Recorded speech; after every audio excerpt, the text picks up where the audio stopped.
정봉주 의원님 나오셨습니다. 안녕하십니까? 예, 안녕하세요. 어서 오세요. 와, 박수 한번 쳐야 될 것 같습니다. 공식적인 활동을 하는 게 아니고 하도 많은 분들이 어떻게 됐냐 궁금해갖고 단발.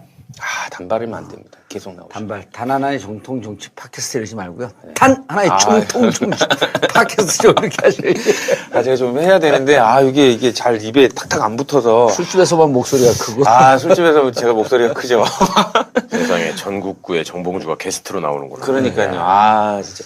그럼 어떠셨어요? 좀 바쁘시고. 바쁘지 않아요. 집에 계속 집에 있으니까. 네.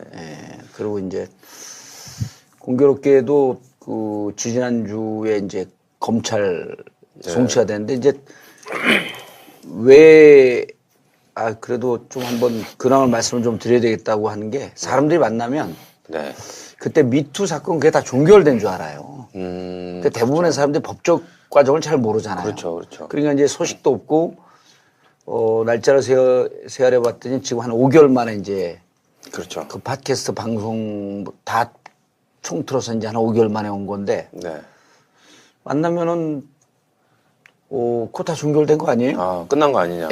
두 분은 이제 변호사니까 과정을 잘 아는데 대부분의 사람들이 잘 모르고 뉴스에 안 나오면 끝난 건 줄 알죠. 뉴스 안 나오면 이제 안희정 지사 같은 경우는 계속 재판을 하고 그러니까 진행되는 걸로 알고 있는데 저는 끝났다고 하는데 어떻게 끝난 걸로 아시던가요? 잘 끝난 걸로, 잘 못해서 끝난 걸로. 그런 거에 대한 관심은 별로 없더라고요. 그냥 끝난 걸로. 종결됐으면 저한테 나쁘지 않게. 수사나 재판이나 이런 게 없이 그냥 끝난 걸로 알잖아요. 대부분. 끝난 걸로 아는 거죠. 잘 끝난 걸로. 그러니까 프레시 안에서 저를 고소한 것도 잘 모르고. 그러니까 그 수사 그럼 제가 이제 일일이 지금 조사 중입니다. 수사받고 있습니다. 그러면 뭘 또 수사를 받아요? 그 이제 우리 그 아들이 의경이잖아요. 경찰복을 입고 한 식당에 이제 그 우리 집사람을 내렸더니 지나가던 또 팬이 보고 깜짝 놀랐고 또 잡혀가요. 체포됐냐고. 우리 아들인데. 아들이 저 아들이에요. 그렇죠. 잘 모르더라고. 그렇죠. 일반 국민들 같은 경우는 어떻게 진행되는지 잘 모르잖아요. 그런데 노회찬 의원님이 돌아가시고 그게 이제 23일이더라고요. 23일이었어요. 월요일 날이었는데 제가 25일 날 경찰에서 조사를 끝내고 검찰로 송치를 했죠. 검찰로. 그러니까 제 사건이 올해도 갔다. 그 노회찬 의원 사건하고 이렇게 막 엉켜갖고 기사가 이제 크게 나오진 않았는데 몇몇 군데서 또 나왔더라고요. 기사가 났어요. 기사가 났어요. 보니까 그래도 한 40-50개 정도 기사는 나왔더라고. 근데 이제 노회찬 의원님 그 별세 사건이 워낙 크니까 요건 이제 크게 관심은 안 끌었는데 근데 또 어느 네티즌 분이 그 오카리나 부는 거를 보내줬어요, 저한테. 그렇죠. 제가 감옥에 있을 때. 마른 입 다시 살아나. 정봉주 의원에게 보냅니다. 그러고 무심코 봤는데 아침에 이렇게 봤는데 오카리나 우리 집사람하고 같이 듣다 집사람은 끝까지 못 듣고. 그렇죠. 저도 막 눈물이 펑펑 쏟아지는 거예요. 노회찬 의원님이 보내주셨죠.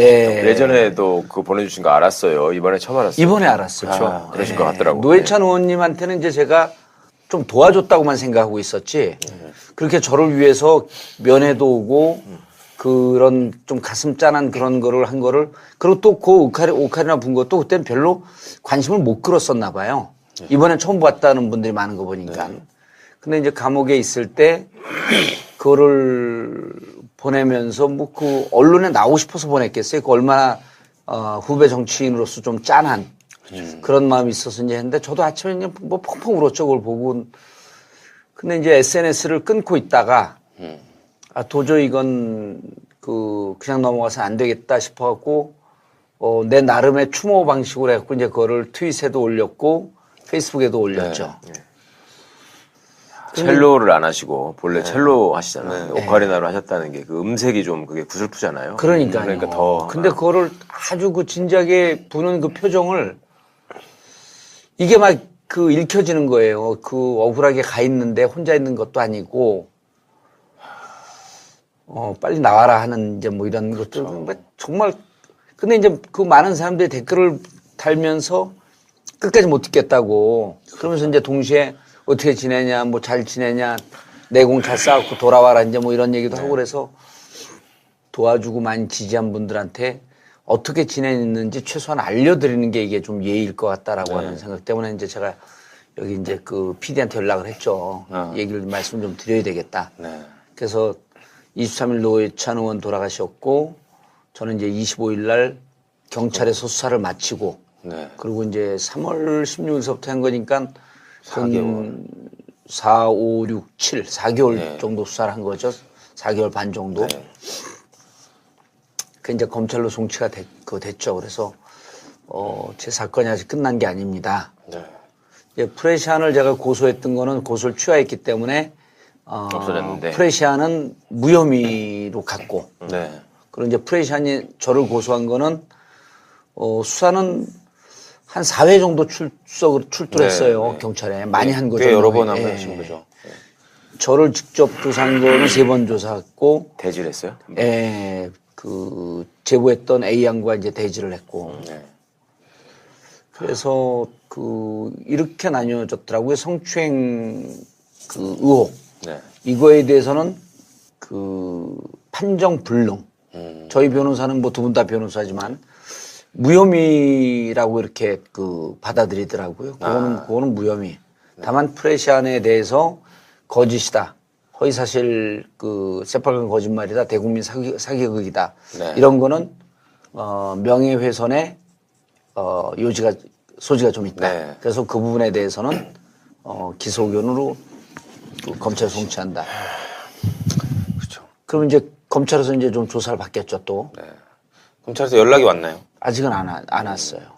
이제 뭐 송치한 지 얼마 안 됐으니까. 휴정기니까 또 예. 좀 자료 좀 보다가 연락을 할 것 같은데 검찰은 그러니까 뭐 아시겠지만 경찰이 기소 의견으로 송치했다고 하더라도 검찰이 또 반드시 또 기소를 하는 건 아니거든요. 검찰이 좀 다르게 볼 여지도 있다고 생각을 하시나요? 변호사들은 뭐 그렇게 얘기를 하죠. 변호사들은 이제 저희 변호사들은 경찰 조사에서도 성추행 여부를 집중적으로 그걸 조사했는데 왜 판정 불능이라고 했는지 그것도 좀 저는 의아하고 네. 만약 그게 또 그 성추행 의혹 여부가 무혐의라고 한다면 프레시안이 쓴 기사에 대해서도 내가 반론권도 주지 않았고 이렇게 문제 제기한 것도 네. 그나마 그런 나름대로 의미가 있다라고 해갖고 양쪽 다 이렇게 무혐의로 가는 것이 맞지 않았냐라고 하는 게 이제 변호인들의 의견인데 네. 제가 뭐 그거를 검찰에 온 걸 제가 판정불능이 뭐야? 판정불능이라는 거 없어. 경찰이 의견을 그렇죠. 댈 때는 기소 의견이나 불기소 의견을 다는 거지. 예. 판정이 어려워서 이거는 기소 의견으로 모르겠다는 송치를 거 못하겠다. 수사기관이 자기가 모르겠다는 거 아닙니까? 참 어쨌든 여러 가지 증거나 이런 거 봤을 때 판단을 못하겠다는 취지로 결론을 내렸나 보네요. 그렇죠. 그 부분에 대해서. 아니 그 말은 판정을 못하겠다는 게 아니라 판단할 만한 증거가 없다는 말이죠. 그렇죠. 법적으로. 그러면 그렇죠. 법적으로 판정을 못한다는 게 어디 있어? 증거 불충분. 네. 증거 불충분이란 표현은 나왔더라고요. 네. 그러면 불기소 의견으로 그거는 송치를 한 걸로 보여지네요. 근데 전체 통이니까 명예훼손이. 네. 그런데 사실관계를 나눠서 이제 두 개로. 거지. 예. 그래서 일단 검찰로 넘어갔기 때문에 그 부분에 대해서 뭐 아주 이렇게 디테일하게 말씀드리는 건 도리가 아닌 네. 것 같고 네. 그건 두 분 변호사님들께서 잘 설명을 하면 제가 오늘 선임을 할지 결정을 좀 하고. 저는 뭐 그냥 아무 때나 불러주십시오. 아무 때나. 네. 그 지지자들에 대한 어떤 그 근황을 알려주시는 것도 중요하고 그렇죠. 예. 또 한때 또 실망하고 배신감을 느꼈다고 생각하는 분들에 대해서 진실을 알려주시는 것도 필요하잖아요. 그래서 이제 그건 검찰 조사가 끝나서 기소로 가게 되면 이제 재판을 받아야 될 거고 만약 불기소로 가게 되면 그때쯤 다시 좀 분명히 얘기를 하는 게 지금 팟캐스트 나와서 얘기하는 것도 사실 이런 게 검찰 귀에 들어가면 좀 불편하지 않나요? 제가 잘 얘기하겠습니다. 그럴 수도 있지 이 양반들아 이렇게 생각하면. 불편할 건 없고. 어쨌든 지금 뭐 팬들이 제가 네. 그때 이제 의원님의 빈자리를 채우기 위해서 이제 진행한 지 한두 달, 두세 달 되지 않았습니까? 근데 엄청 그렇게 좀 아쉬운 댓글들이 많았어요. 의원님의 이렇게 촌철살인, 좀 예리한 분석, 그립다. 그런 건 아니고 조대진 변호사 잘하던데. 아, 전혀 아닙니다. 누가 그 걱정을 하더라고. 이게 뭐라고요? 순위가 자꾸만 낮아진다. 그러니까요. 저 때문에 그런 거.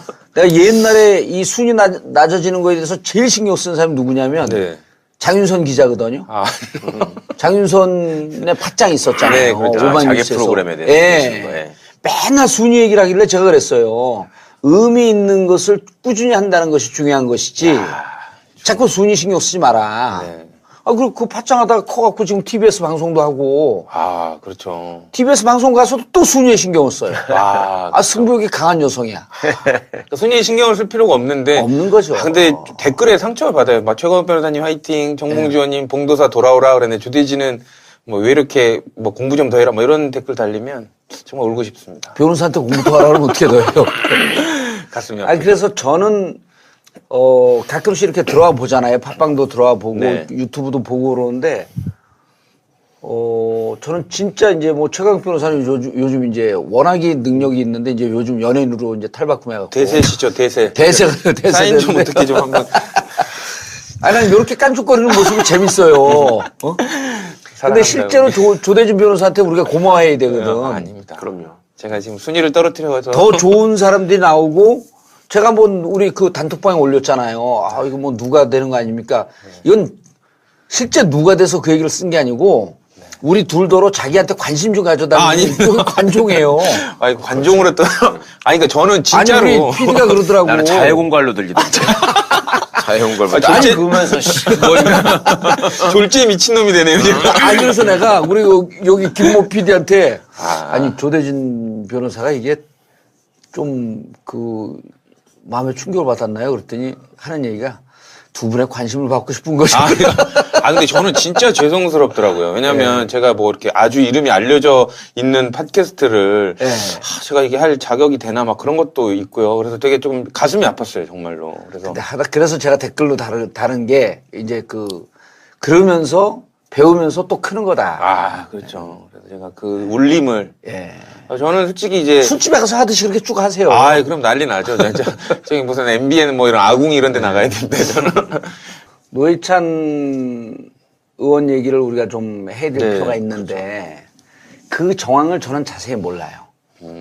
정황 자세히 모르는데. 어떤 정황이요? 그러니까 돈을 4천만 원 받았다라고 하는 걸 당시 인정을 정황? 하고, 받았다라고 하는 걸 인정하고, 그것 때문에 이제 결단을 하신 건데, 저는 이제 노회찬 의원님 그 전에 2년이 감옥에 있을 때 한번 면회 왔어요. 아, 의원님이요? 예. 홍성으로? 홍성으로 면회 왔어요, 노회찬 의원님이. 근데 제가 이제 감옥에 있을 때 이제 마음이 넓어지고 좀 이렇게 차이나 이제 뭐 이런 거보다도 함께 대동단결을 해야 된다라고 하는 것 쪽으로 마인드가 가 있으니까 네.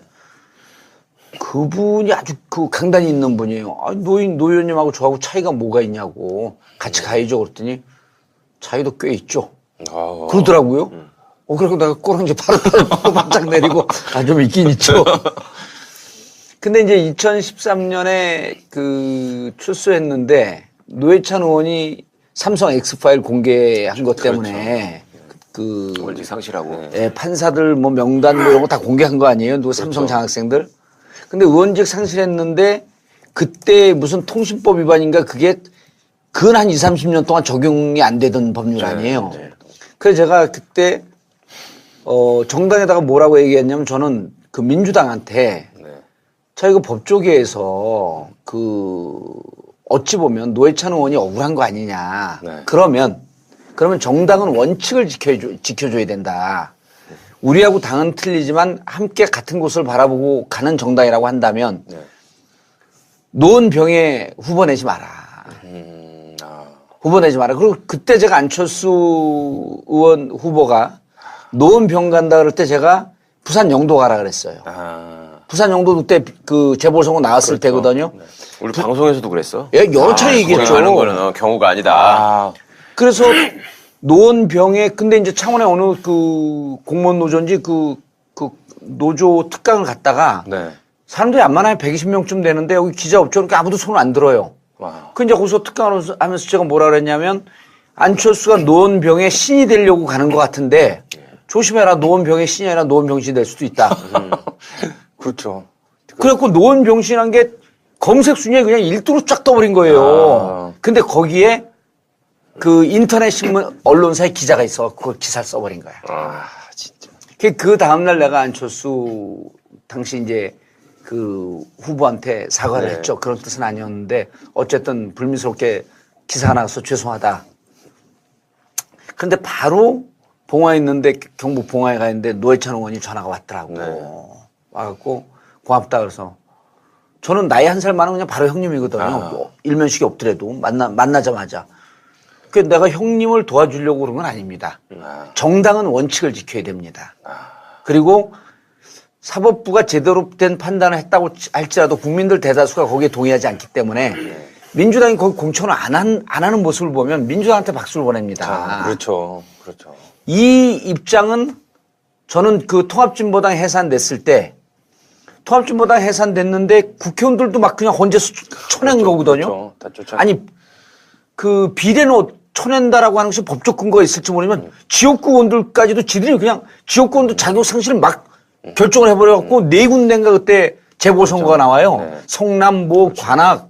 그때 내가 똑같은 주장을 했어요. 정당은 특히 야당들 민주정당 민주주의를 표방하고 있는 정당은 저 꼴보수 정당 말고 여기 후보 내지 마라.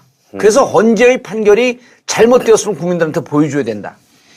네 지역 나니까 진짜 말 그대로 무슨 개벽다귀 물어뜯는 것처럼 다들 달겨들었고 공천하려고. 근데 그게 시작이 그 노회찬 의원 아웃됐을 때 그때 내가 주장을 했던 거고 네. 이게 쭉 내려가면 내 개인적으로 복당 얘기를 해서 좀 그렇지만 전 개인을 떠나서 당은 그때 이번에 복당 불허했을 때 이명박 때문에 내가 아웃된 거기 때문에 네. 복당을 시켜주고 네. 당신은 이러이러한 불미스러운 사건에 연루가 되어 있으므로 공천 배제를 하면 되는 거예요. 아, 복당을 아예 안 시킬 게 아니라. 그렇죠. 아니 이게 당적을 잃은 사유가 안 되는데 그 당이 원칙이 없는 겁니다.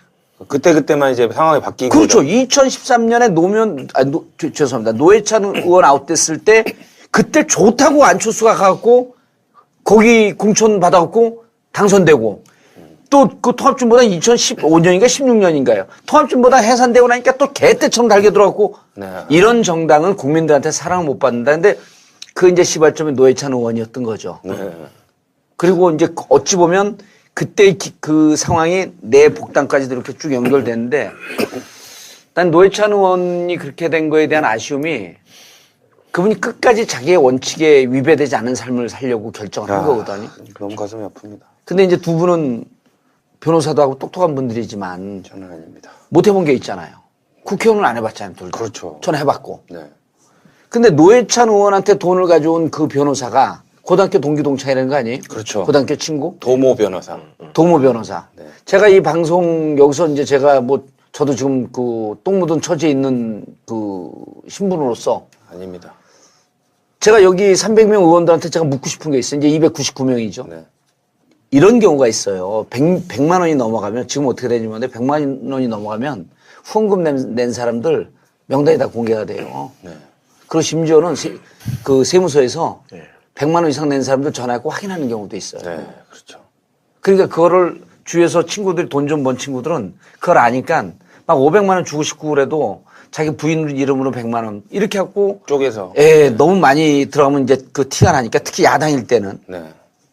그럼 친구들이 이런 경우가 있어요. 우리 한 그 5명이서 한 100만 원씩 갖고 500만 원 했는데 이거 후원금 등록하지 말고 우리 다 전화 받고 다 공개되잖아. 그냥 너 정치자금으로 써. 아, 좋은 뜻으로. 친구들이 그런 경우 실제 많습니다. 많죠. 그리고 많지. 본인들이 노출되기가 싫은 거예요. 네. 그렇죠. 그럴 때 야, 안 돼. 5명 다 명단 가져와갖고 후원금으로 처리할게. 이런 의원들 299명 중에 한 명도 없습니다. 그렇죠. 그런 순간 인간관계 이제 파삭파삭 깨지는 것이. 돈 안 갖고 와요. 그리고 야, 너 평상시에 너만 노상방뇨도 했잖아 옛날에. 그렇죠. 너 그렇게 깨끗한 척하는데 너 술 먹고 난장도 부리고 좀 진상도 부렸잖아. 어. 이제 이런 과거가 막 나오는 거예요. 그렇죠. 노회찬 의원을 그 4천만 원 받은 거에 대해서 저는 개인적으로 착복하거나 개인적으로 부경을 부리려고 그 돈 쓰지 않았고 지역구 하다 보면 등록하지 않고 들어가는 돈이 있거든요. 그렇죠. 저는 그런데 썼으리라고 봐요. 아, 그리고 그때도 선거 직전이었어요. 선거 직전이었고 40년 직이라 말이에요. 또 우리 여기 299명 의원들에게 제가 또 물을게요. 선관위에 등록하는 돈 말고 자기 개인적으로 들어가는 또. 불법은 아니지만 비법적으로 쓴 돈 진짜 한 푼도 없냐? 아, 진짜. 있습니다. 그렇죠.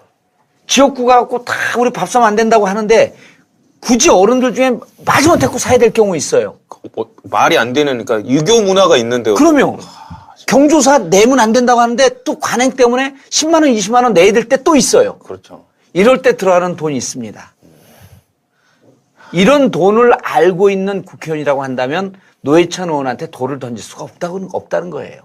홍준표 대표는 왜 그런 거예요? 전 대표는. 그건 이 바쁜 시간에 그런 사람들 입에 아, 올리는 죄송합니다. 것 자체가 몇 시간 억씩 낭비예요. 먹어야 되지. 이 입장에서는.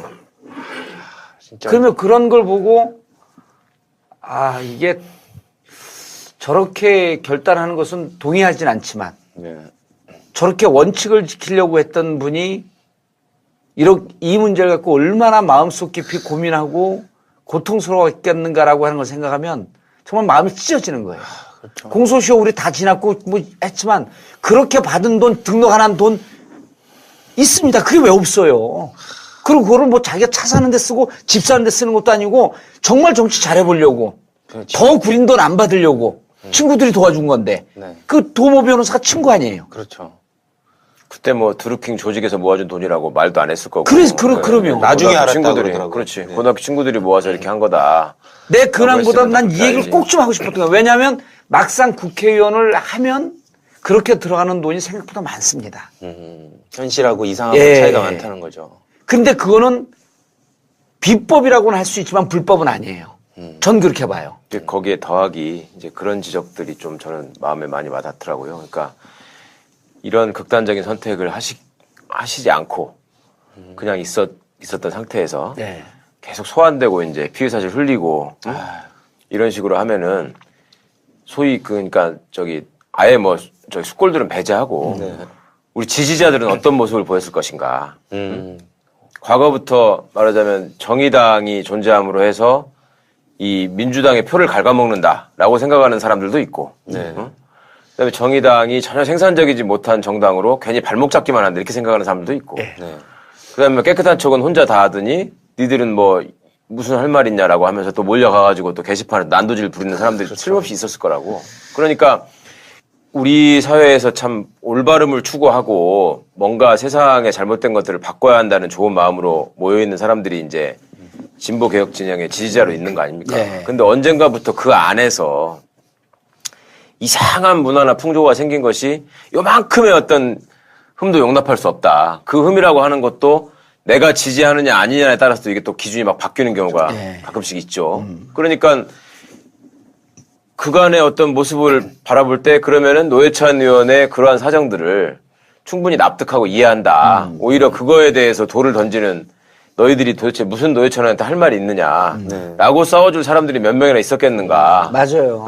그 부분은 솔직히 인정해야 돼요. 우리가 2009년도에 지금 그 최강욱 변호사가 정확하게 지적하신데 2009년도에 노무현 대통령 검찰에 소환될 그쵸. 때요. 네, 그 전에. 그때 뭐라 그랬어요. 그렇죠. 소환 시간 미루니까 당당하게 빨리 나가라. 심지어는요. 노무현 대통령 통해 대놓고 나름대로 정치적으로 영향 있고 이런 사람들 자결하라 그런 사람들도 있어요. 그랬었죠. 네. 진짜. 당당하게 자결하라고. 그게 근데 정말 순수하고 본인도 깨끗하고 아니 예를 들어서 그런 분들이요. 나는 정말 그런 분들 중에 많은 분들한테 이런 걸 묻고 싶은데 너네들 이 그 보수 수구꼴통이 권력을 잡고 있을 때 그들이 그렇게 부정한 짓 하고 있을 때 이른바 이번에 홍모시기가 그 1억 갖고 받았냐 안 받았냐 했고 대법원에서 무죄 확정 났을 때 그들이 그런 부정한 모습 보일 때 얼마나 그들을 상대로 당당하고 결기 넘치게 정말 목숨을 걸고 싸웠는지 난 묻고 싶은 거예요. 그들이 그랬을 때 입을 다물고 있다가 우리 진영에 누구 그러니까 마치 어찌 보면요. 그런 게 열등감입니다.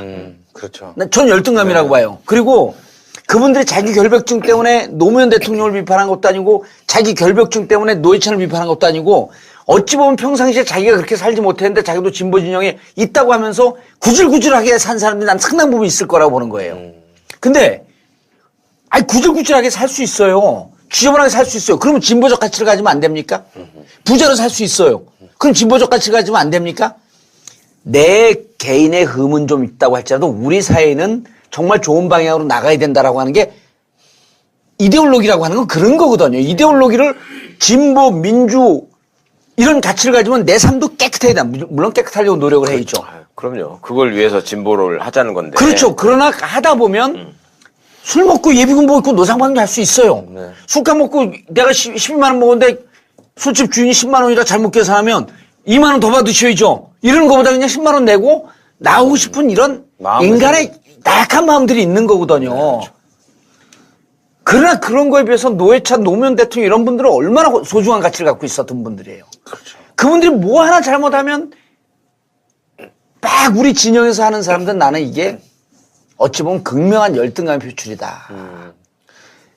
사실 잘못했으면 잘못했다라고 하지만 이분이 살아온 가치하고 좀 비교를 해봐야 되는 거예요. 아니 저는요. 저는 지저분한 일 많이 하고 살아왔어요. 그러니까 사람들이 그러려니 했는데도 저도 밑으로 딱 공격받으니까 나도 꽤 가치를 갖고 사는 사람이구나라고 스스로 고통스러우면서 자주 한 게 가치를 갖고 있던 삶이 가치가 무너지는 순간에 오는 고통은 내가 안민석 의원한테 그랬어요. 형 뭐가 그렇게 힘들어 그러다고 형 그렇게 살지 않았어 이제 농담으로. 감옥 갈 때 100배 힘들다. 나하고 민병도 안민석하고 이제 그러니까 안민석 의원이 술 한잔 하면서 인사말을 이렇게 해요. 대한민국 양대 성추행 몸을 모시고. 눈물이 날라고 가슴이. 그러니까 병두 형하고 나 고개 푹 숙이고 오늘 가장 위험한 숫자석을 하고 있습니다. 웃으면 안 되는데. 그래 내가 웃어도 돼요 이제. 물론 이제 조사는 아직 많이 남았죠. 그래 내가 감옥 갈 때 100배 힘들다. 사람들은 감옥 갈 때가 더 힘들 줄 아는 거예요. 100배 힘들다. 그러니까 병두 형도 민병두 의원도 정말 몇 번이나 죽을 생각을 했습니다. 그렇죠. 몇 번이나. 이게 가치를 갖고 있는 사람들이 맨날 돈 먹고 막 그냥 부정당하면 그냥 뭐 자리 팔아먹고 뭐 돈 먹고 이런 사람들 몰라요 잘. 그래서 노회찬 의원의 죽음이 안타까우면서도 그분이 거기까지 갔을 때 겪었던 고통 그리고 그 며칠 사이에 어찌 보면 나름 진보라고 주장을 하면서도 그 와중에도 노회찬 의원을 어떻게든지 좀 씹지 못하고 안달이 났던 사람들 이런 사람들 분명히 있었거든요. 그렇죠. 같은 진보당 안에서도 예를 들면 뭐 사퇴하라, 뭐 탈당해라, 뭐 이런 얘기까지도 있었고. 그럼요. 그래서 그러니까 그런 거 보니까 같이 정의당을 했던 사람들은 더 아프겠지만 그래서 제가 정의당 했던 사람들한테 다 이렇게 이제 친한 분들한테 문자를 보내줬어요. 그래갖고 이제 좀 우스갯소리 재밌게 힘내라. 여러분들 힘낼 수 있는 유일한 길을 정봉주를 영입한 길이다. 이제 이러면서 우스갯소리를 이제 보내고 그랬는데 막 그 피오름이 나는 거죠. 그분들이 가슴에. 그래서 진보 진영을 지지하는 분들이 우리 내부에 이런 그 결함이 있다든지 문제가 있다든지 이런 부분에 대해서 다 용인해 달라는 게 아니에요. 그럼요. 그걸 바라보는 시각이나 시선 이런 게 정말 좀 객관적이고 좀 중립적이어야 한다. 그날 잘못된 거를 밝혀내고 고치는 건 중요하지만 그 고치는 방식에 있어서도 비교 형량을 할 줄 알아야죠. 그렇죠. 그러니까 이 잘못하고 우리가 가고자 하는 대의하고 또 이 사람이 지키고자 했던 가치가 과연 비교했을 때 어느 정도의 잘못인가. 그러니까 우리가 지향하고자 하는 가치나 대의를 완전히 저버리는 식으로 예를 들면 앞에서 노동자와 농민을 위해서 사는 헌신하는 삶을 얘기하면서 뒷구멍으로 가가지고 재벌 뒷돈 받아가지고 그 노조 파괴하는데 아이디어를 주고 예를 들면 뭐 국감에서 불러내려고 하는데 뒷구멍으로 반대하고 이런 놈들 있잖아요. 부지기 수준 명당 공개할까요 여기서? 그러니까 그런 놈들에 대해서는 정말로 밝혀내가지고 완전히 배제시켜야 근데 되지만 그런 놈들이라고 얘기하기도 곤란할 정도로 또 국민들의 사랑을 막 받고 있어. 가면 얼마나 휘황찬란하게 잘 한번 썼으면. 공개하고 100만 뷰 한번 찍죠. 그런 놈들은 그렇게 하면서 멀쩡하게 암약하고 울컥. 아니 듣는 놈은 알아. 그 놈은. 그렇죠. 반성하세요. 진짜. 그러면서 우리 지지자들도 사실은 뭐 이렇게 물론 이제 정보도 제한돼 있고 아무리 요즘 깨어있는 시민들이 이런 어떤 SNS나 유튜브 같은 또 우리 방송 같은 매체들을 통해서 여러 가지를 배우고 한다고 하지만 그 한계가 있잖아요. 정보라는 게. 그러면은 내가 어떻게 뭘 하나 딱 설정해 놓고 여기서 1mm도 벗어나면 죽일 놈이 되는 거야. 아, 그렇죠. 그거는 너무한 거죠. 정말로. 아니 난 최강욱 변호사하고 이자 변호사한테 배운 것 중에 제일 중요한 것 중에 하나가 과잉 금지의 원칙. 참수자인데 대포 쏘지 말라는 거 아니에요? 이게 뭐 독일 헌법에 나와 있던 그 독일 법정신이라고 하면서 두 분이 맨날 가르쳐 준 건데 어찌 보면 그 노무현 대통령 돌아가셨을 때도 우리 진영의 비판이 과잉 금지의 원칙을 벗어난 거예요. 그렇죠. 그다음 노회찬 의원에 대해서 만약 그 살아갖고 재판받는 와중에서 그분께서 진짜 지금 지적했던 그게 더 고통스러웠을 수도 있어요. 그럼요. 전 그렇다고 봐요. 그러니까 나를 믿어주고 지지해줬던 사람들한테 또 다르게 비춰지고 그런 모진 소리를 아유. 들어야 되고. 아니 노무현 대통령께서도 마지막에 진보 언론에서 때려대니까. 때려대니까 그게 그렇게 고통스러웠었다는 거 아니에요. 내가 마치 이때까지 살아왔던 삶의 궤적들이 다 예, 부정당한 다 부정당하고. 내 편한테. 예. 저는 가슴이 아팠던 게 노회찬 의원께서 미국에서 이제 오시기 전날 이제 그 뭐죠? 아침 식사도 안 하고 방에 계셨다고 그러더라고요. 예. 근데 이제 대부분의 사람들이 추측을 하는 게 그때 아마 유서를 3장을 작성한 거 아닌가라는 생각이 들던데. 그러니까 이정미 대표가 그 고통과 그 짐을 같이 지지 못해서 죄송하다라고 하는데 아우 막 피눈물이 나더라고 진짜. 또 자기 어머니 또 그러니까 동생 집에 찾아가셨잖아요. 그러니까 귀국하자마자 부인 보고 어머님 뵙고 예. 동생 집 가서 그러고 바로 결단을 하신 건데 맘먹고 들어온 거죠. 그러니까요. 그 시간까지. 근데 그 전날 또 술 마시고 이럴 때는 또 즐겁게 드셨다고 하더라고. 그 김성태 뭐 대표랑. 김성태랑 뭐 홍영표랑 이렇게 다 앉아가지고. 노동자 운동할 때. 그러니까 이게 정말로 우리가 무슨 뭐 더럽고 지저분하게 살아라. 웬만한 잘못은 그냥 거짓말하고 넘어가라. 이런 소리를 지금 하자는 게 아니라 정말로 우리가 이해할 수 있는 상황, 이해할 수 없는 상황, 나 같으면 어떻게 했겠는가 이런 것들을 좀 성찰을 해보고 이제 더 이상 소중한 사람을 잃는 거는 좀 이제 그만했으면 좋겠습니다. 그 노무현 대통령 보내고 나서 사실은 그게 또 얼마나 또 이상한 모습으로 또 표출되기도 했잖아요. 뭐 한겨레, 뭐 경향, 오마이뉴스, 너네는 뭐가 잘났냐, 뭐 그것까지는 좋아.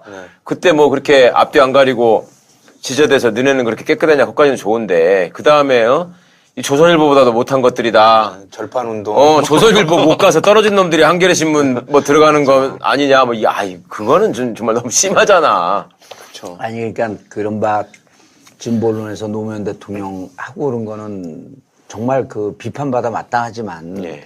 또 한겨레 오마이 이번에 저 같은 경우도 그 중에 진보 언론이라 매체라고 하는 한 곳으로부터 막 그냥 엄청 질타를 당하는데 집중 포화를 당하셨죠.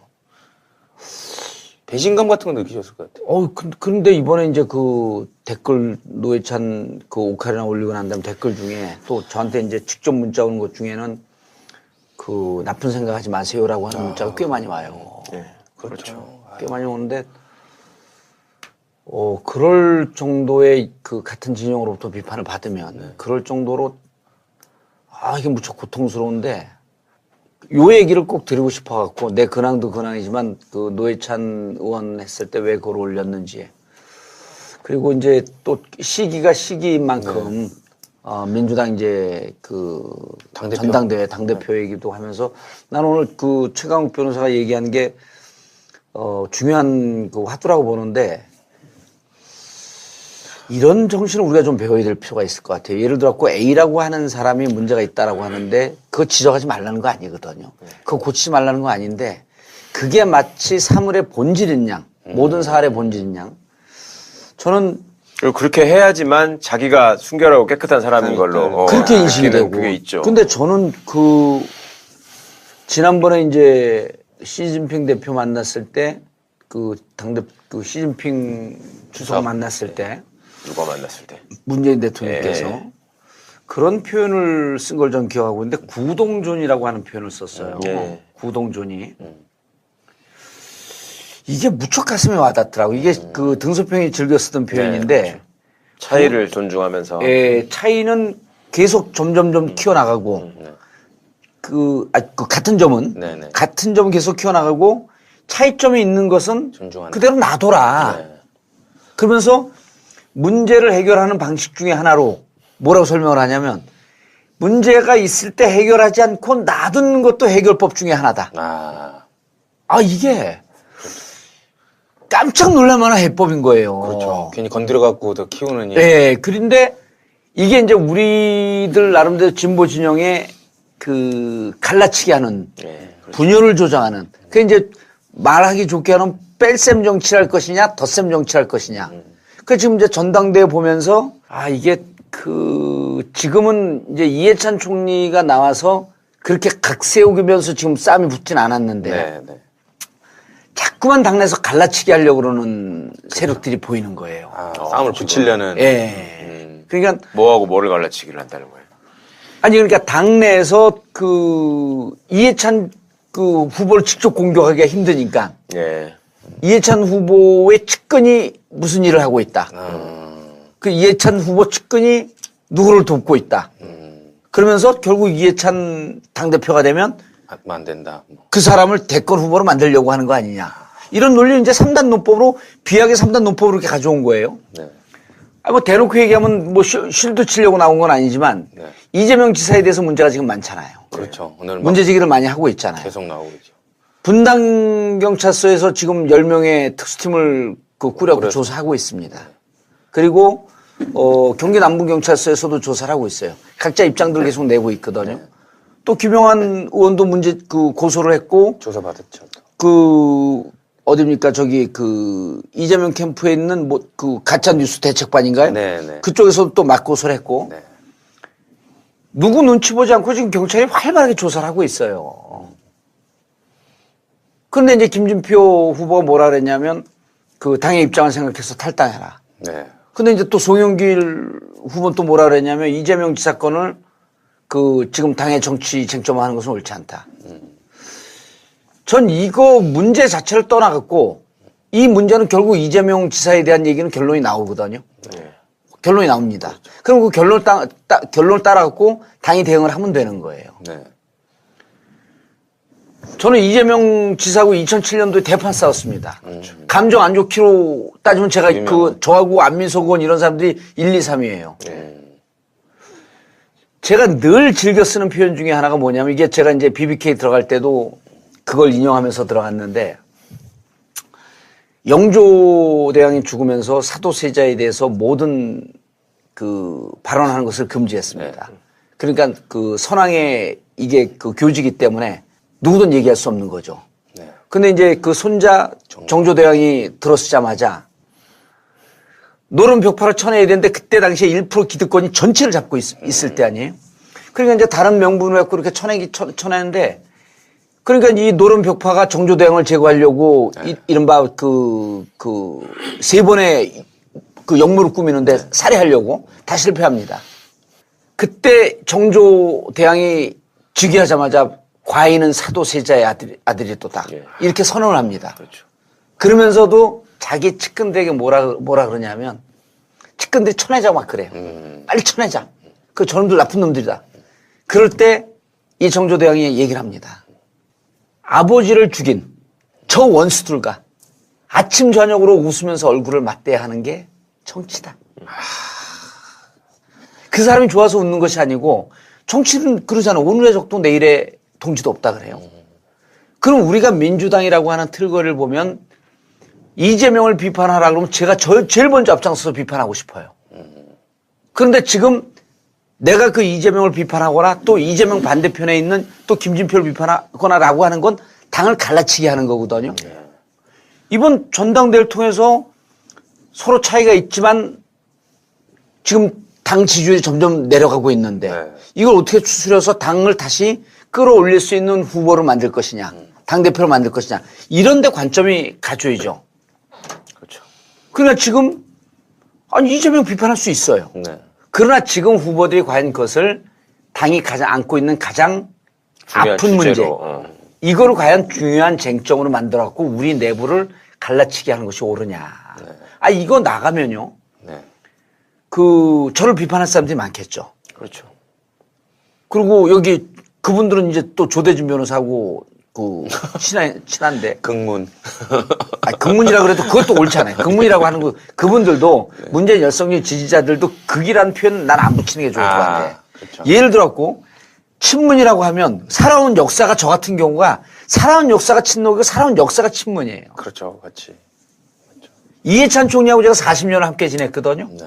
이해찬 총재야말로 진정한 친노고 진정한 친문이에요. 그걸 누가 부정을 합니까? 그렇죠. 근데 이제 좀 지나면 제가 이제 예측을 하는 건 이거예요. 지금 이화영 그 전 의원이 네. 경기 부지사로 갔잖아요. 네. 아, 갔어요, 이번에. 네. 오, 가쪽 간지 꽤 됐어요. 한 3주 됐어요. 정부지사예요? 예, 정부지사. 못 봤네요. 근데 평화부지사예요, 평화부지사. 이름이? 예, 평화부지사. 잘 지었네. 이화영 의원이 이해찬 핵심 측근 세력이라고 하는 것은 아무도 부인을 못 합니다. 네. 2008년도에 국회의원이 끝나고 난 다음에 그 2007년도에 노무현 대통령께서 제일 극찬을 했던 북한과의 그 창구가 그 이화영 의원이었거든요. 네. 막 야당서 비판하게 되면 여러분 이화영 의원하고 토론해 보세요. 그 여러분 주장이 맞으면 내가 여러분 말 따를게요. 이럴 정도로 이화영 의원이 뻔질나게 북한을 들락날락했어요. 그래갖고 국회의원 떨어지고 난데 2008년 이후에 국정원에서 조사를 받습니다. 이화영 의원이. 그 자기도 놀래요.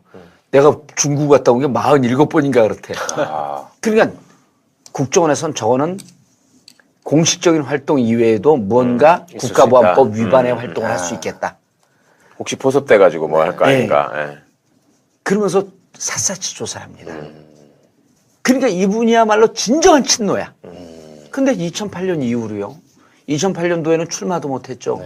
그리고 그 이후에 동해 삼척 가고 출마하려고 했는데 그때도 또 안 됐지. 경기도 가서 출마하려고 했는데 안 됐지. 그러니까 10년 동안 가랑비에 옷 젖는다고 잔매를 맞으면서 10년 동안 야인으로 있었던 거예요. 그러면서도 이해찬 총리를 계속 그 가방 들고 다니면서 이른바 이제 가방모치처럼 측근해서 했고 중국과의 관계를 풀어줬고 소련과의 관계 러시아의 소련이에요. 러시아죠. 지금. 러시아 관계 풀어줬고 그러면서 이해찬 총리가 중국 통일될 수 있도록 길을 놔주는 역할을 계속 한 거예요.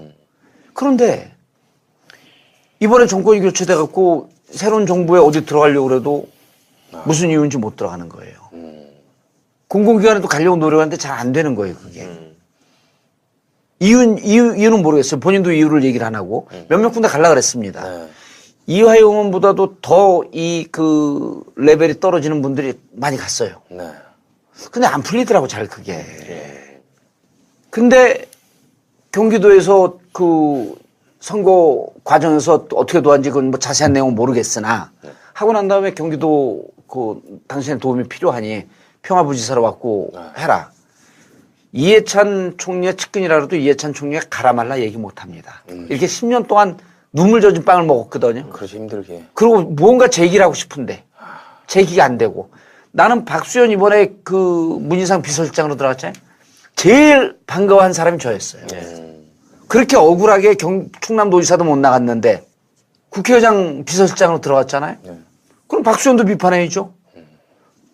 그 성문제 지금 재판 중에 있는데 부인과의 관계 재판 중에 있는데 왜 그걸 비서실장을 뽑습니까? 이렇게 사람들 문제 제기하다 보면 한도 끝도 없다는 거예요. 그리고 제가 분명히 말씀드릴 수 있는 거는 자, 이화영 갔습니다.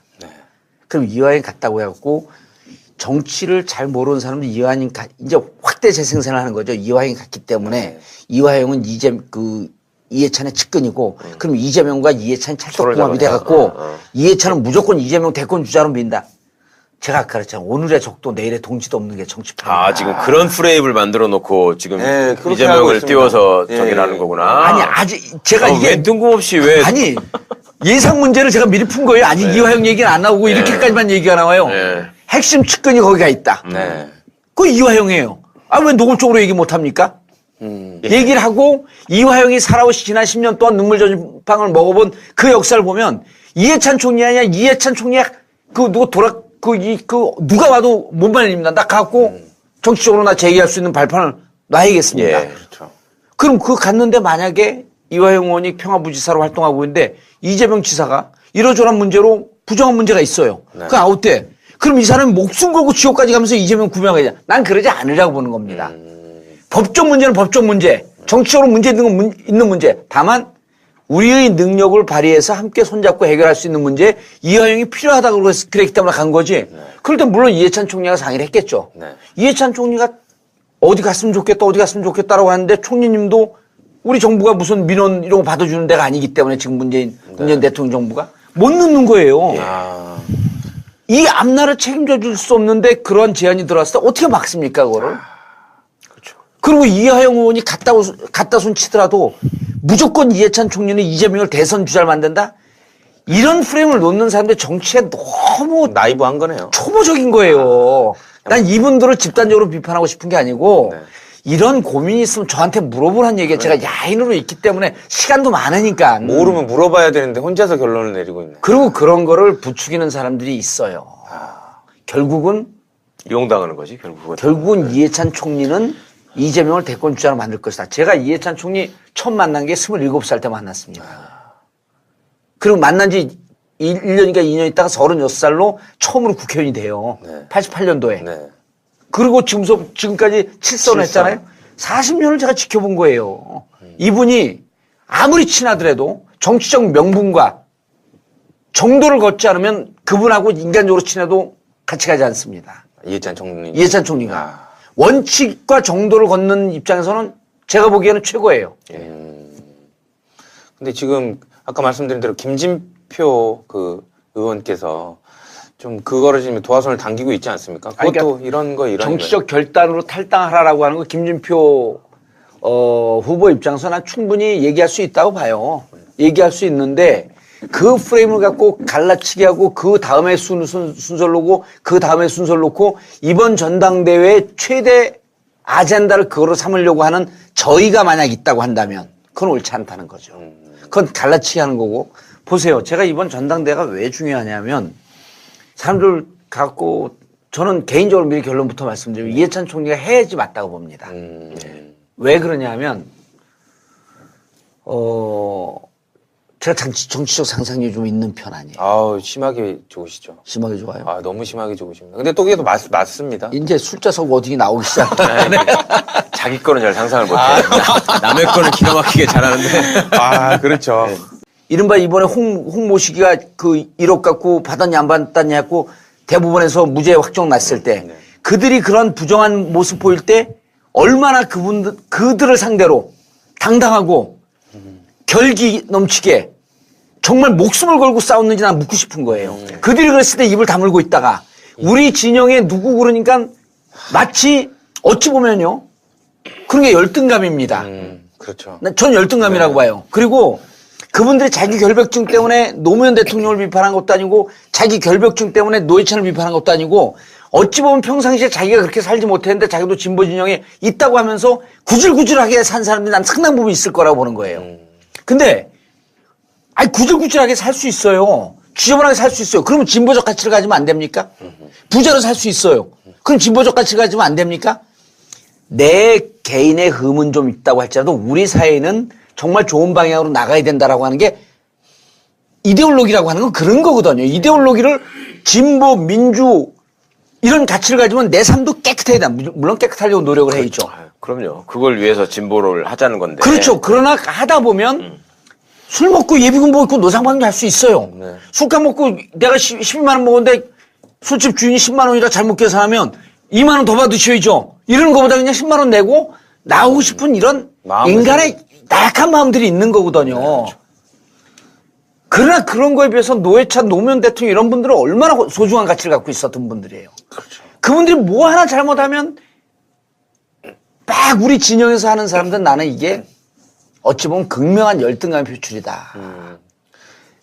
사실 잘못했으면 잘못했다라고 하지만 이분이 살아온 가치하고 좀 비교를 해봐야 되는 거예요. 아니 저는요.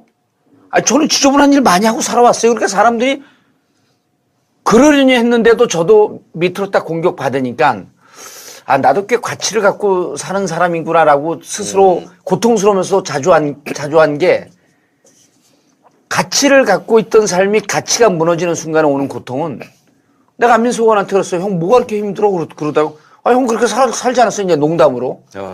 감옥 갈 때 100배 힘들다. 나하고 민병도 안민석하고 이제 그러니까 안민석 의원이 술 한잔 하면서 인사말을 이렇게 해요. 대한민국 양대 성추행 몸을 모시고. 눈물이 날라고 가슴이. 그러니까 병두 형하고 나 고개 푹 숙이고 오늘 가장 위험한 숫자석을 하고 있습니다. 웃으면 안 되는데. 그래 내가 웃어도 돼요 이제. 물론 이제 조사는 아직 많이 남았죠. 그래 내가 감옥 갈 때 100배 힘들다.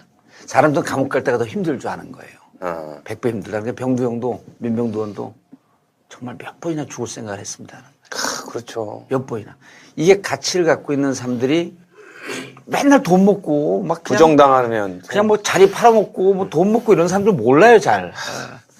그래서 노회찬 의원의 죽음이 안타까우면서도 그분이 거기까지 갔을 때 그 겪었던 고통 그리고 그 며칠 사이에 어찌 보면 나름 진보라고 주장을 하면서도 그 와중에도 노회찬 의원을 어떻게든지 좀 씹지 못해갖고 안달이 났던 사람들 이런 사람들 분명히 있었거든요. 그렇죠. 그렇죠. 같은 진보당 안에서도 예를 들면 뭐 사퇴하라, 뭐 탈당해라, 뭐 이런 얘기까지도 있었고. 그럼요. 그래서 그러니까 그런 거 보니까 같이 정의당을 했던 사람들은 더 아프겠지만 그래서 제가 정의당 했던 사람들한테 다 이렇게 이제 친한 분들한테 문자를 보내줬어요. 그래갖고 이제 좀 우스갯소리 재밌게 힘내라. 여러분들 힘낼 수 있는 유일한 길을 정봉주를 영입한 길이다. 이제 이러면서 우스갯소리를 이제 보내고 그랬는데 막 그 피오름이 나는 거죠. 그분들이 가슴에. 그래서 진보 진영을 지지하는 분들이 우리 내부에 이런 그 결함이 있다든지 문제가 있다든지 이런 부분에 대해서 다 용인해 달라는 게 아니에요. 그럼요. 네. 그걸 바라보는 시각이나 시선 이런 게 정말 좀 객관적이고 좀 중립적이어야 한다. 그날 잘못된 거를 밝혀내고 고치는 건 중요하지만 예. 그 고치는 방식에 있어서도 비교 형량을 할 줄 알아야죠. 그렇죠. 그러니까 이 잘못하고 우리가 가고자 하는 대의하고 또 이 사람이 지키고자 했던 가치가 과연 비교했을 때 어느 정도의 잘못인가. 그러니까 우리가 지향하고자 하는 가치나 대의를 완전히 저버리는 식으로 예를 들면 앞에서 노동자 농민을 위해서 사는 헌신하는 삶을 얘기하면서 뒷구멍으로 가가지고 재벌 뒷돈 받아가지고 그 노조 파괴하는데 아이디어를 주고 예를 들면 뭐 국감에서 불러내려고 하는데 뒷구멍으로 반대하고 이런 놈들 있잖아요. 부지기 수준 명당 공개할까요 여기서? 그러니까 그런 놈들에 대해서는 정말로 밝혀내가지고 완전히 배제시켜야 근데 되지만 그런 놈들이라고 얘기하기도 곤란할 정도로 또 국민들의 사랑을 막 받고 있어. 가면 얼마나 휘황찬란하게 잘 한번 썼으면. 공개하고 100만 뷰 한번 찍죠. 그런 놈들은 그렇게 하면서 멀쩡하게 암약하고 울컥. 아니 듣는 놈은 알아. 그 놈은. 그렇죠. 반성하세요. 진짜. 그러면서 우리 지지자들도 사실은 뭐 이렇게 물론 이제 정보도 제한돼 있고 아무리 요즘 깨어있는 시민들이 이런 어떤 SNS나 유튜브 같은 또 우리 방송 같은 매체들을 통해서 여러 가지를 배우고 한다고 하지만 그 한계가 있잖아요. 정보라는 게. 그러면은 내가 어떻게 뭘 하나 딱 설정해 놓고 여기서 1mm도 벗어나면 죽일 놈이 되는 거야. 그렇죠. 그거는 너무한 거죠. 정말로. 아니 난 최강욱 변호사하고 이자 변호사한테 배운 것 중에 제일 중요한 것 중에 하나가 과잉 금지의 원칙. 참수자분들 대포 쏘지 말라는 거 아니에요? 이게 뭐 독일 헌법에 나와 있던 그 독일 법정신이라고 하면서 두 분이 맨날 가르쳐 준 건데 어찌 보면 그 노무현 대통령 돌아가셨을 때도 우리 진영의 비판이 과잉금지의 원칙을 벗어난 거예요. 그렇죠. 그다음 노회찬 의원에 대해서 만약 그 살아갖고 재판받는 와중에서 그분께서 진짜 지금 지적했던 그게 더 고통스러웠을 수도 있어요. 그럼요. 전 그렇다고 봐요. 그러니까 나를 믿어주고 지지해줬던 사람들한테 또 다르게 비춰지고 그런 모진 소리를 들어야 되고. 아니 노무현 대통령께서도 마지막에 진보 언론에서 때려대니까 그게 그렇게 고통스러웠었다는 거 아니에요. 내가 마치 이때까지 살아왔던 삶의 궤적들을 다 부정당한 다 부정당하고 내 편한테. 저는 가슴이 아팠던 게 노회찬 의원께서 미국에서 이제 오시기 전날 이제 그 뭐죠? 아침 식사도 안 하고 방에 계셨다고 그러더라고요. 근데 이제 대부분의 사람들이 추측을 하는 게 그때 아마 유서를 3장을 작성한 거 아닌가라는 생각이 들던데. 그러니까 이정미 대표가 그 고통과 그 짐을 같이 지지 못해서 죄송하다라고 하는데 막 피눈물이 나더라고 진짜. 또 자기 어머니 그러니까 동생 집에 찾아가셨잖아요. 그러니까 귀국하자마자 부인 보고 어머님 뵙고 동생 집 가서 그러고 바로 결단을 하신 건데 맘먹고 들어온 거죠. 그러니까요. 그 시간까지 근데 그 전날 또 술 마시고 이럴 때는 또 즐겁게 드셨다고 하더라고. 그 뭐 김성태랑 뭐 홍영표랑 다 앉아가지고 노동자 운동할 때. 그러니까 이게 정말로 우리가 무슨 뭐 더럽고 지저분하게 살아라. 웬만한 잘못은 그냥 거짓말하고 넘어가라. 이런 소리를 지금 하자는 게 아니라 정말로 우리가 이해할 수 있는 상황, 이해할 수 없는 상황, 나 같으면 어떻게 했겠는가 이런 것들을 좀 성찰을 해보고 이제 더 이상 소중한 사람을 잃는 거는 좀 이제 그만했으면 좋겠습니다. 그 노무현 대통령 보내고 나서 사실은 그게 또 얼마나 또 이상한 모습으로 또 표출되기도 했잖아요. 뭐 한겨레 뭐 경향 오마이뉴스 너네는 뭐가 잘났냐 뭐 그까지는 좋아. 그때 뭐 그렇게 앞뒤 안 가리고 지저대서 너네는 그렇게 깨끗하냐 그까지는 좋은데 그 다음에 이 조선일보보다도 못한 것들이다. 절판 운동. 조선일보 못 가서 떨어진 놈들이 한겨레 신문 뭐 들어가는 거 아니냐 뭐 그거는 정말 너무 심하잖아. 그렇죠. 아니 그러니까 그른바 진보론에서 노무현 대통령 하고 그런 거는 정말 그 비판받아 마땅하지만 예. 또 한겨레 오마이 이번에 저 같은 경우도 그 중에 진보론이라 매체라고 하는 한 곳으로부터 막 그냥 엄청 질타를 당하는데 집중 포화를 당하셨죠. 배신감 같은 거 느끼셨을 것 같아요. 그런데 이번에 이제 그 댓글 노회찬 그 오카리나 올리고 난 다음에 댓글 중에 또 저한테 이제 직접 문자 오는 것 중에는 그 나쁜 생각하지 마세요라고 하는 문자가 꽤 많이 와요. 네. 그렇죠. 꽤 많이 오는데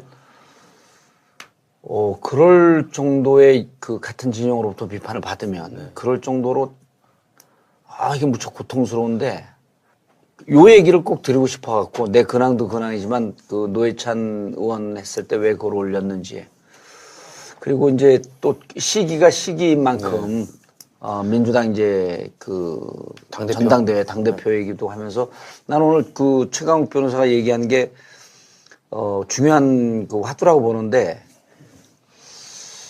이런 정신을 우리가 좀 배워야 될 필요가 있을 것 같아요. 예를 들어 A라고 하는 사람이 문제가 있다라고 하는데 그거 지적하지 말라는 거 아니거든요. 그거 고치지 말라는 거 아닌데 그게 마치 사물의 본질인 양, 모든 사활의 본질인 양. 저는 그리고 그렇게 해야지만 자기가 순결하고 깨끗한 사람인 걸로 그렇게 인식이 느끼는 되고. 그게 있죠. 근데 저는 그 지난번에 이제 시진핑 대표 만났을 때 그 당대 그 시진핑 주석 만났을 때 누가 만났을 때 문재인 대통령께서 예. 그런 표현을 쓴 걸 전 기억하고 있는데 구동존이라고 하는 표현을 썼어요. 예. 구동존이.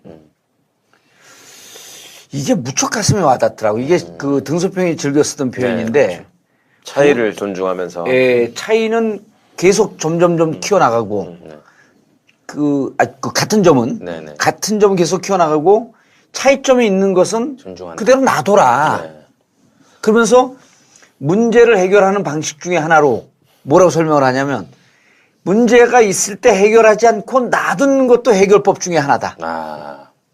이게 깜짝 놀랄만한 해법인 거예요. 그렇죠. 괜히 건드려갖고 더 키우는 일. 네. 그런데 이게 이제 우리들 나름대로 진보 진영의 그 갈라치기 하는 분열을 조장하는 그 이제 말하기 좋게 하는 뺄셈 정치를 할 것이냐 덧셈 정치를 할 것이냐. 그 지금 이제 전당대회 보면서 이게 그 지금은 이제 이해찬 총리가 나와서 그렇게 각 세우면서 지금 싸움이 붙진 않았는데 네. 자꾸만 당내에서 갈라치기 하려고 그러는 세력들이 보이는 거예요. 싸움을 붙이려는. 예. 그러니까 뭐하고 뭐를 갈라치기를 한다는 거예요. 아니 그러니까 당내에서 그 이해찬 그 후보를 직접 공격하기가 힘드니까 예. 이해찬 후보의 측근이 무슨 일을 하고 있다. 그 이해찬 후보 측근이 누구를 돕고 있다. 그러면서 결국 이해찬 당대표가 되면 안 된다. 그 사람을 대권 후보로 만들려고 하는 거 아니냐. 이런 논리를 이제 3단 논법으로 비약의 3단 논법으로 이렇게 가져온 거예요. 네. 뭐 대놓고 얘기하면 뭐 쉴드 치려고 나온 건 아니지만 이재명 지사에 대해서 문제가 지금 많잖아요. 그렇죠. 오늘 문제 제기를 많이 하고 있잖아요. 계속 나오고 있죠. 분당 경찰서에서 지금 10명의 특수팀을 그 꾸려고 조사하고 있습니다. 그리고 경기 남부 경찰서에서도 조사를 하고 있어요. 각자 입장들 계속 내고 있거든요. 또 김영환 의원도 문제 그 고소를 했고 조사 받았죠. 그 어디입니까 저기 그 이재명 캠프에 있는 뭐 그 가짜 뉴스 대책반인가요? 네. 그쪽에서도 또 맞고소를 했고 네. 누구 눈치 보지 않고 지금 경찰이 활발하게 조사를 하고 있어요. 그런데 이제 김진표 후보가 뭐라 그랬냐면 그 당의 입장을 생각해서 탈당해라. 네. 근데 이제 또 송영길 후보는 또 뭐라 그랬냐면 이재명 지사 건을 지금 당의 정치 쟁점화하는 것은 옳지 않다. 전 이거 문제 자체를 떠나갖고 이 문제는 결국 이재명 지사에 대한 얘기는 결론이 나오거든요. 결론이 나옵니다. 그럼 그 결론을 따라갖고 당이 대응을 하면 되는 거예요. 네. 저는 이재명 지사하고 2007년도에 대판 싸웠습니다. 감정 안 좋기로 따지면 제가 저하고 안민석 의원 이런 사람들이 1, 2, 3위에요. 제가 늘 즐겨 쓰는 표현 중에 하나가 뭐냐면 이게 제가 이제 BBK 들어갈 때도 그걸 인용하면서 들어갔는데 영조대왕이 죽으면서 사도세자에 대해서 모든 발언하는 것을 금지했습니다. 그러니까 선왕의 이게 교지이기 때문에 누구든 얘기할 수 없는 거죠. 근데 이제 그 손자 정조대왕이 들어서자마자 노름벽파를 쳐내야 되는데 그때 당시에 1% 기득권이 전체를 잡고 있을 때 아니에요? 그러니까 이제 다른 명분을 갖고 이렇게 쳐내는데 그러니까 이 노름벽파가 정조대왕을 제거하려고 이른바 세 번의 역무를 꾸미는데 살해하려고 다 실패합니다. 그때 정조대왕이 즉위하자마자 과인은 사도세자의 아들이 또다. 이렇게 선언을 합니다. 그렇죠. 그러면서도 자기 측근들에게 뭐라 그러냐면 측근들이 쳐내자 막 그래요. 빨리 쳐내자. 저놈들 나쁜 놈들이다. 그럴 때 이 정조대왕이 얘기를 합니다. 아버지를 죽인 저 원수들과 아침 저녁으로 웃으면서 얼굴을 맞대야 하는 게 정치다. 그 사람이 좋아서 웃는 것이 아니고 정치는 그러잖아. 오늘의 적도 내일의 동지도 없다 그래요. 그럼 우리가 민주당이라고 하는 틀거리를 보면 이재명을 비판하라 그러면 제가 제일 먼저 앞장서서 비판하고 싶어요. 그런데 지금 내가 그 이재명을 비판하거나 또 이재명 반대편에 있는 또 김진표를 비판하거나라고 하는 건 당을 갈라치게 하는 거거든요. 이번 전당대회를 통해서 서로 차이가 있지만 지금 당 지지율이 점점 내려가고 있는데 이걸 어떻게 추스려서 당을 다시 끌어올릴 수 있는 후보를 만들 것이냐, 당대표를 만들 것이냐 이런 데 관점이 갖춰야죠. 그렇죠. 그러니까 지금 이재명 비판할 수 있어요. 그러나 지금 후보들이 과연 그것을 당이 안고 있는 가장 아픈 문제 이거를 과연 중요한 쟁점으로 만들어갖고 우리 내부를 갈라치게 하는 것이 옳으냐. 이거 나가면요. 저를 비판할 사람들이 많겠죠. 그렇죠. 그리고 여기 그분들은 이제 또 조대준 변호사하고 친한데. 극문.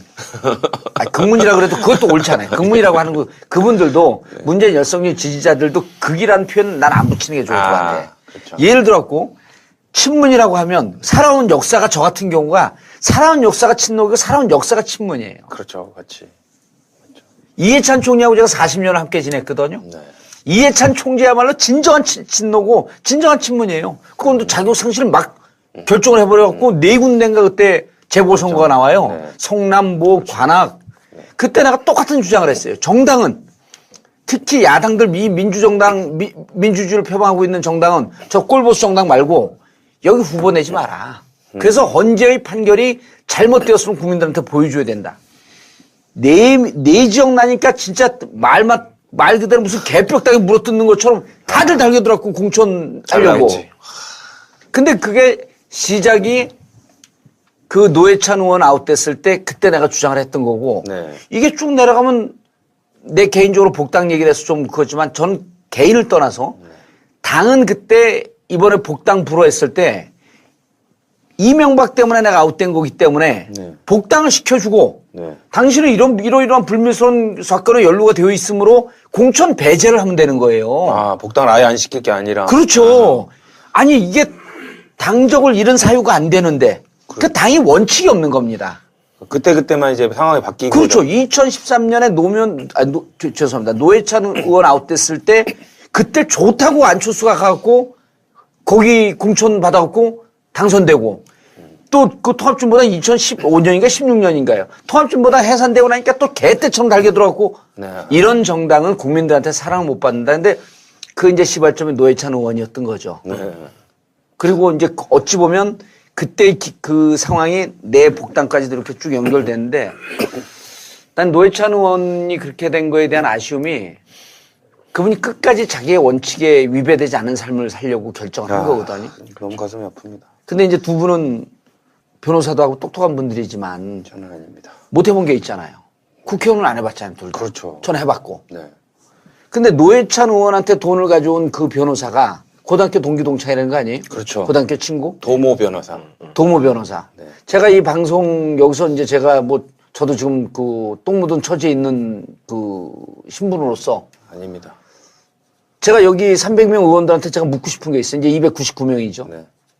이런 경우가 있어요. 100만 원이 넘어가면 지금 어떻게 되냐면 100만 원이 넘어가면 후원금 낸 사람들 명단이 다 공개가 돼요. 네. 그리고 심지어는 그 세무서에서 100만 원 이상 낸 사람들 전화하고 확인하는 경우도 있어요. 네. 그렇죠. 그러니까 그거를 주위에서 친구들이 돈 좀 번 친구들은 그걸 아니까 막 500만 원 주고 싶고 그래도 자기 부인 이름으로 100만 원 이렇게 갖고 쪼개서. 예, 너무 많이 들어가면 이제 그 티가 나니까 특히 야당일 때는 네. 그럼 친구들이 이런 경우가 있어요. 야, 우리 한 그 5명이서 한 100만 원씩 갖고 500만 원 했는데 이거 후원금 등록하지 말고 우리 다 전화 받고 다 공개되잖아. 그냥 너 정치자금으로 써. 아, 좋은 뜻으로. 예, 친구들이 그런 경우 실제 많습니다. 많죠.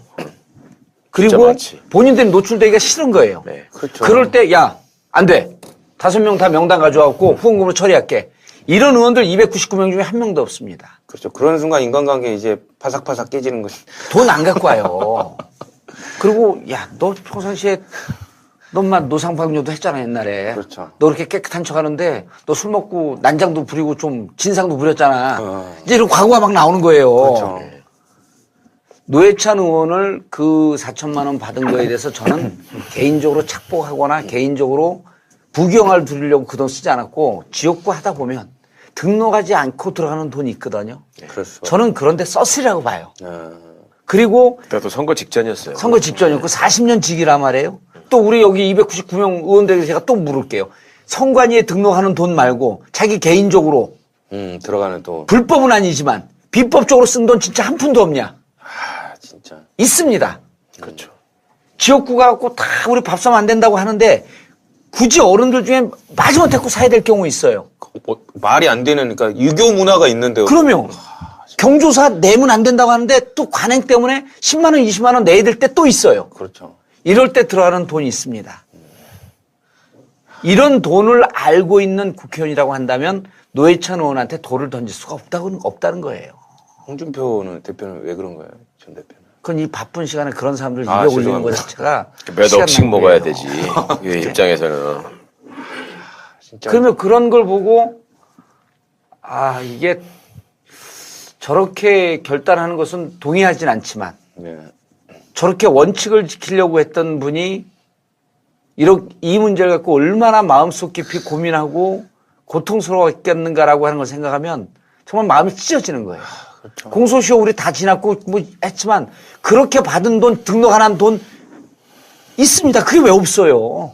그리고 그거를 뭐 자기가 차 사는 데 쓰고 집 사는 데 쓰는 것도 아니고 정말 정치 잘해보려고 더 구린 돈 안 받으려고 친구들이 도와준 건데 네. 그 도모 변호사가 친구 아니에요. 그렇죠.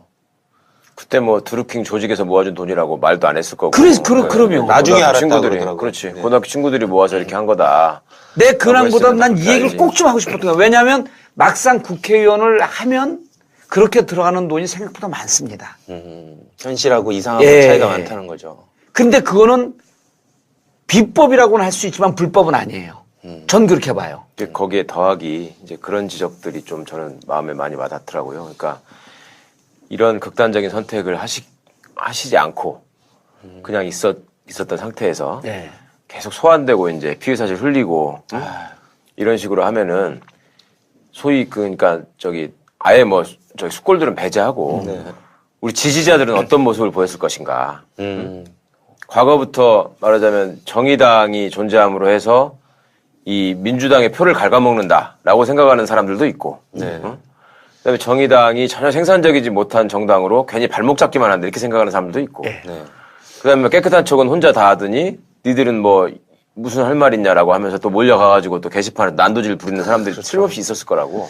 그러니까 우리 사회에서 참 올바름을 추구하고 뭔가 세상에 잘못된 것들을 바꿔야 한다는 좋은 마음으로 모여있는 사람들이 이제 진보 개혁 진영의 지지자로 있는 거 아닙니까? 네. 근데 언젠가부터 그 안에서 이상한 문화나 풍조가 생긴 것이 요만큼의 어떤 흠도 용납할 수 없다. 그 흠이라고 하는 것도 내가 지지하느냐 아니냐에 따라서 이게 또 기준이 막 바뀌는 경우가 네. 가끔씩 있죠. 그러니까 그간의 어떤 모습을 바라볼 때 그러면은 노회찬 의원의 그러한 사정들을 충분히 납득하고 이해한다. 오히려 그거에 대해서 돌을 던지는 너희들이 도대체 무슨 노회찬한테 할 말이 있느냐라고 싸워줄 사람들이 몇 명이나 있었겠는가. 맞아요. 그 부분은 솔직히 인정해야 돼요. 우리가 2009년도에 지금 그 최강 변호사가 정확하게 지적하신데 2009년도에 노무현 대통령 검찰에 소환될 그쵸. 때요. 예, 그 전에. 그때 뭐라 그랬어요. 그렇죠. 소환 시간 미루니까 당당하게 빨리 나가라. 심지어는요. 노무현 대통령 통해 대놓고 나름대로 정치적으로 영향 있고 이런 사람들이 자결하라 그런 사람들도 있어요. 그랬었죠. 네, 네. 진짜. 당당하게 자결하라고. 그게 근데 정말 순수하고 본인도 깨끗하고 아니 예를 들어서 그런 분들이요. 나는 정말 그런 분들 중에 많은 분들한테 이런 걸 묻고 싶은데 너네들 이 그 보수 수국골통이 권력을 잡고 있을 때 그들이 그렇게 부정한 짓 하고 있을 때 제가 뭐 그거를 검찰에 온 걸 제가 판정불능이 뭐야? 판정불능이라는 거 없어. 경찰이 의견을 댈 때는 기소 의견이나 불기소 의견을 다는 거지. 네. 판정이 어려워서 이거는 기소 의견으로 모르겠다는 선치를 거야. 못하겠다. 수사기관이 자기가 모르겠다는 거 아닙니까? 참. 어쨌든 그 여러 가지 증거나 이런 거 봤을 때 판단을 못하겠다는 취지로 결론을 내렸나 보네요. 그렇죠. 그 부분에 대해서. 아니 그 말은 판정을 못하겠다는 게 아니라 판단할 만한 증거가 없다는 말이죠. 그렇죠. 법적으로. 그러면 그렇죠. 법적으로 아, 그래서 판정을 못한다는 게 어디 있어요? 증거 불충분. 네. 증거 그렇죠. 증거 불충분이란 표현은 나왔더라고요. 네. 아, 그러면, 불기소 의견으로 그거는 성취를 한 걸로 보여지네요. 근데 전체 통이니까 명예훼손이. 네. 그런데 사실관계를 나눠서 이제 두 개로. 거지. 예. 그래서 일단 검찰로 넘어갔기 때문에 그 부분에 대해서 뭐 아주 이렇게 디테일하게 말씀드리는 건 그 도리가 아닌 네. 것 같고 그건 두 분 변호사님들께서 아, 잘 설명을 하면 제가 오늘 선임을 할지 결정을 좀 하고. 저는 뭐 그냥 아무 때나 불러주십시오. 아무 때나. 그 지지자들에 대한 어떤 그 근황을 알려주시는 것도 중요하고 그렇죠. 예. 또 한때 또 실망하고 배신감을 느꼈다고 생각하는 분들에 대해서 진실을 알려주시는 것도 필요하잖아요. 그래서 이제 그건 검찰 조사가 끝나서 기소로 가게 되면 이제 그 재판을 받아야 될 거고 만약 불기소로 가게 되면 그때쯤 다시 좀 분명히 얘기를 하는 게 지금 팟캐스트 나와서 얘기하는 것도 사실 이런 게 검찰 귀에 들어가면 좀 불편하지 않나요? 아, 제가 잘 얘기하겠습니다. 그럴 수도 있지, 이 양반들아. 이렇게 제가 한번 불편할 건 없고. 어쨌든 지금 뭐 팬들이 제가 그때 이제 그 의원님의 빈자리를 채우기 위해서 이제 진행한 지 한두 달, 두세 달 되지 않았습니까? 근데 엄청 그렇게 좀 아쉬운 댓글들이 많았어요. 의원님의 이렇게 촌철살인, 좀 예리한 분석. 아, 그립다. 그런 건 아니고 조대진 변호사 잘하던데 아, 전혀 아닙니다. 누가 그 걱정을 하더라고. 이게 뭐라요? 순위가 자꾸만 낮아진다. 그러니까요. 저 때문에 그런 거. 내가 옛날에 이 순위 낮아지는 거에 대해서 제일 신경 쓴 사람이 누구냐면 네. 장윤선 기자거든요. 아, 장윤선의 팟짱 있었잖아요. 네, 그렇죠. 오마이뉴스에서. 자기 프로그램에 대해서 예. 얘기하시는 거예요. 맨날 순위 얘기를 하길래 제가 그랬어요. 의미 있는 것을 꾸준히 한다는 것이 중요한 것이지 자꾸 순위 신경 쓰지 마라. 네. 아, 그리고 그 팟짱 하다가 커갖고 지금 TBS 방송도 하고 아, 그렇죠. TBS 방송 가서도 또 순위에 신경을 써요. 아, 승부욕이 강한 여성이야. 순위에 신경을 쓸 필요가 없는데. 없는 거죠. 근데 댓글에 상처를 받아요. 막 최강욱 변호사님 화이팅, 정봉주 의원님 봉도사 돌아오라 그랬는데 조대진은 뭐 왜 이렇게 뭐 공부 좀 더 해라 뭐 이런 댓글 달리면 정말 울고 싶습니다. 변호사한테 공부 더 하라고 하면 어떻게 더 해요? 가슴이 아니, 그래서 저는, 가끔씩 이렇게 들어와 보잖아요. 팟빵도 들어와 보고, 네. 유튜브도 보고 그러는데, 저는 진짜 이제 뭐 최강 변호사는 요즘 이제 워낙에 능력이 있는데 이제 요즘 연예인으로 이제 탈바꿈해갖고. 대세시죠, 대세. 대세가 사인 좀 됐는데. 어떻게 좀 한번. 아니, 난 이렇게 깐죽거리는 모습이 재밌어요. 근데 실제로 조대진 변호사한테 우리가 고마워해야 되거든. 아닙니다. 그럼요. 제가 지금 순위를 떨어뜨려서. 더 좋은 사람들이 나오고, 제가 뭐 우리 그 단톡방에 올렸잖아요. 아, 이거 뭐 누가 되는 거 아닙니까? 이건 실제 누가 돼서 그 얘기를 쓴 게 아니고, 우리 둘더러 자기한테 관심 좀 가져달라고. 아니. 이건 관종이에요. 아니 관종으로 또 아니 그러니까 저는 진짜로 아니, 우리 PD가 그러더라고. 나는 자해공갈로 들리던데. 자해공갈 맞지? 아니, 그러면서 졸지에 미친놈이 되네요 지금. 아니 그래서 내가 우리 여기 김모 PD한테 아니 조대진 변호사가 이게 좀 그 마음에 충격을 받았나요? 그랬더니 하는 얘기가 두 분의 관심을 받고 싶은 거죠. 근데 저는 진짜 죄송스럽더라고요. 왜냐면 제가 뭐 이렇게 아주 이름이 알려져 있는 팟캐스트를 제가 이게 할 자격이 되나 막 그런 것도 있고요. 그래서 되게 좀 가슴이 아팠어요, 정말로. 그래서 제가 댓글로 다른 게 이제 그러면서 배우면서 또 크는 거다. 그렇죠. 그래서 제가 그 울림을. 예. 저는 솔직히 이제. 술집에 가서 하듯이 그렇게 쭉 하세요. 그럼 난리 나죠. 진짜. 저기 무슨 MBN 뭐 이런 아궁이 이런 데 나가야 되는데, 저는. 노회찬 의원 얘기를 우리가 좀 해야 될 필요가 있는데 그 정황을 저는 자세히 몰라요. 정황 자세히 모르는데. 어떤 정황이요? 그러니까 돈을 4천만 원 받았다라고 하는 걸 당시 인정을 정황? 하고. 받았다라고 하는 걸 인정하고 그것 때문에 이제 그 결단을 하신 건데 저는 이제 노회찬 의원님 그 전에 2년이 감옥에 있을 때 한번 면회 왔어요. 의원님이요? 예. 홍성으로? 홍성으로 면회 왔어요, 노회찬 의원님이. 근데 제가 이제 감옥에 있을 때 이제 마음이 넓어지고 좀 이렇게 차이나 이제 뭐 이런 거보다도 함께 대동단결 해야 된다라고 하는 것 쪽으로 마인드가 가 있으니까 그분이 아주 강단이 있는 분이에요. 노 의원님하고 저하고 차이가 뭐가 있냐고. 같이 가야죠. 그랬더니 차이도 꽤 있죠. 그러더라고요. 그리고 내가 꼬랑지 바로 바짝 내리고 좀 있긴 있죠. 근데 이제 2013년에 출소했는데 노회찬 의원이 삼성 X파일 공개한 것 때문에 월직 상실하고. 판사들 뭐 명단 뭐 이런 거 다 공개한 거 아니에요? 삼성 장학생들. 근데 의원직 상실했는데 그때 무슨 통신법 위반인가 그게 근 한 20, 30년 동안 적용이 안 되던 법률 아니에요. 그래서 제가 그때 정당에다가 뭐라고 얘기했냐면 저는 그 민주당한테 자 이거 법조계에서 어찌 보면 노회찬 의원이 억울한 거 아니냐. 그러면 정당은 원칙을 지켜줘야 된다.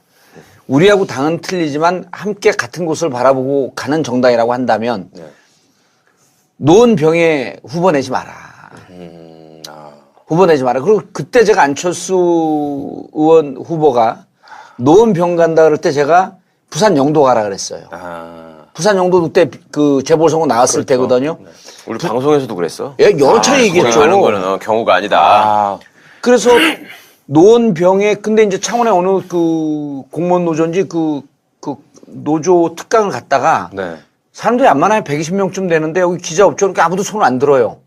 그 이제 거기서 특강을 하면서 제가 뭐라 그랬냐면 안철수가 노원병의 신이 되려고 가는 것 같은데 조심해라. 노원병의 신이 아니라 노원병신이 될 수도 있다.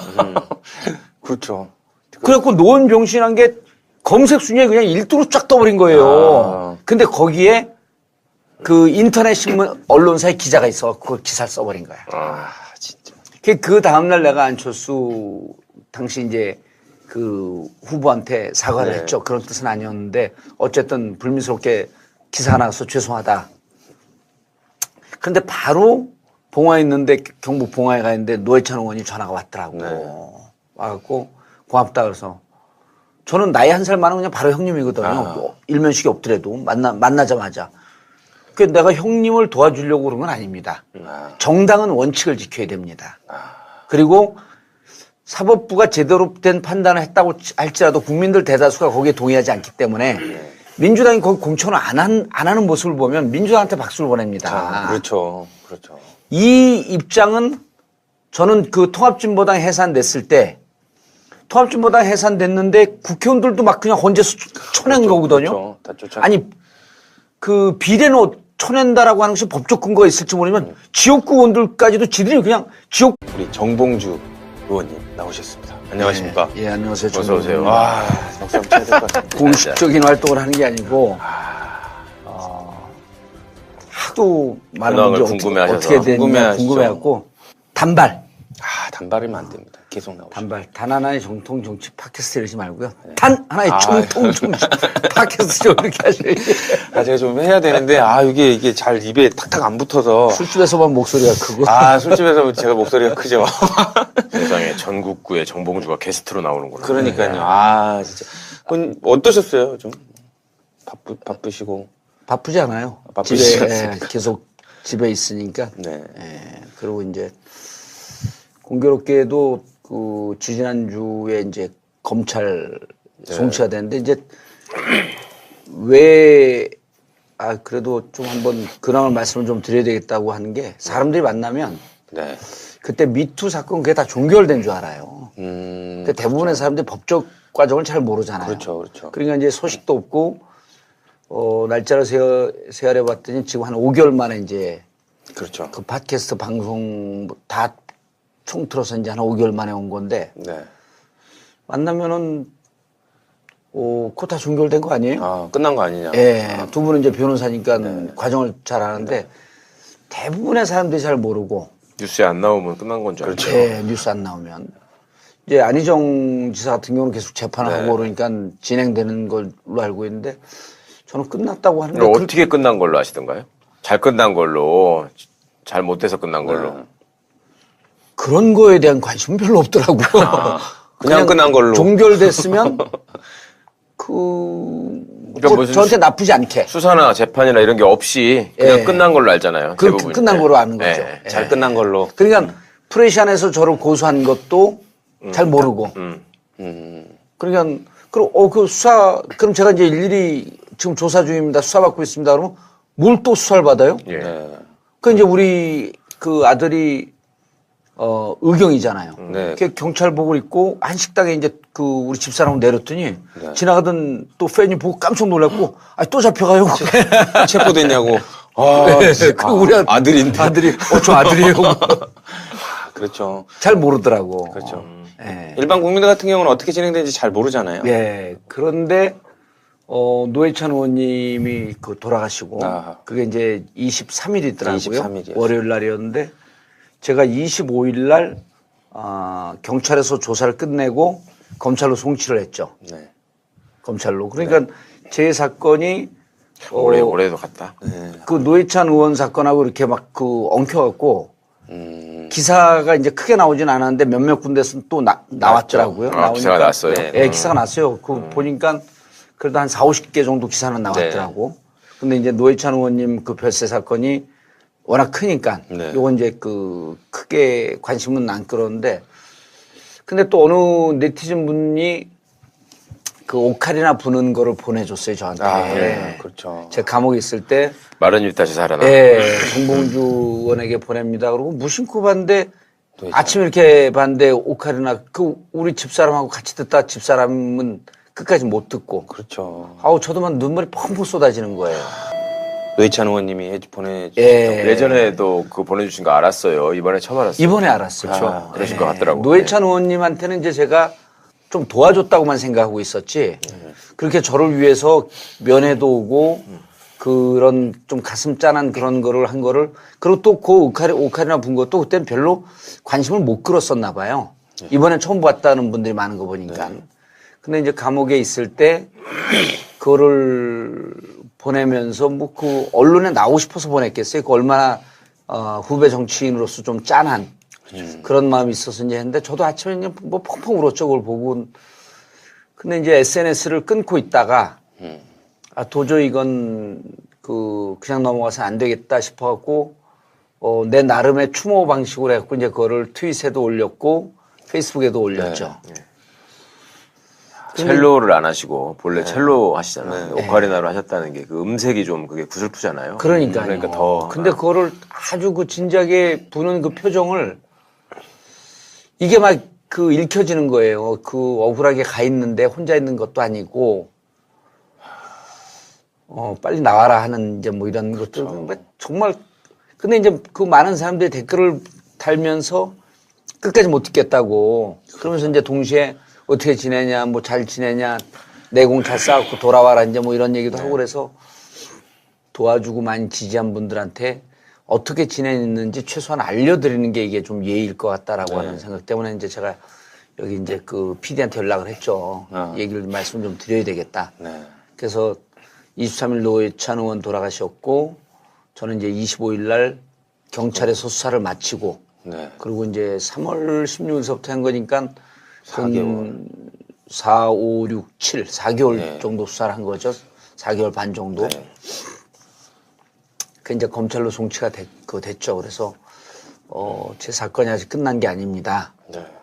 이제 프레시안을 제가 고소했던 거는 고소를 취하했기 때문에 없어졌는데. 프레시안은 무혐의로 갔고 네. 그리고 이제 프레시안이 저를 고소한 거는 수사는 한 4회 정도 출두를 했어요. 네. 경찰에. 많이 한 거죠. 꽤 여러 번 예. 하신 거죠.